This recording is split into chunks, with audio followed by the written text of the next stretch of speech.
One of the things that we've been working to address ever since we've opened is the stigma placed on Ozark foods. I mean, even as people reached out to us and asked us to tell our story, the questions were laced with a negative expectation or a negative stereotype. But the reality is the Ozark region, just like Appalachia, just like the Deep South, just like the Pacific Northwest, it has a culture, it has a history, and it has people who are proud of that culture and history. And so to disparage it or minimize it as not relevant or important is quite frankly a little insulting. And so we've done our best to change that image.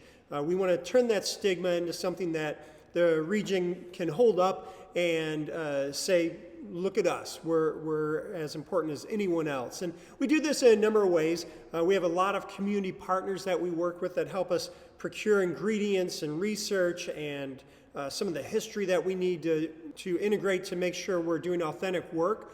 And we also have a lot of academic partners, like Dr. Natalie Mueller at WashU. She is a professor who has a project called Lost Crops. Lost crops are seeds that we know were cultivated in this area thousands of years ago.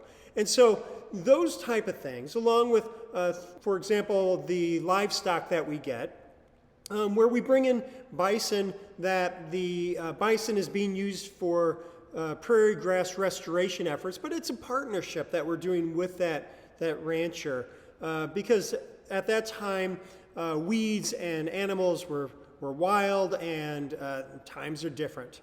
This course also is a good example of our work to save historic and endangered species.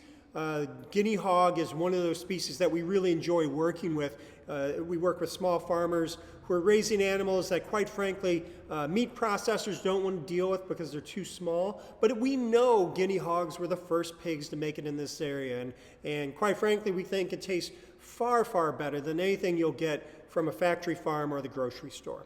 Anyway, I hope you enjoy, and if you have any questions about any of these projects, please do let me know.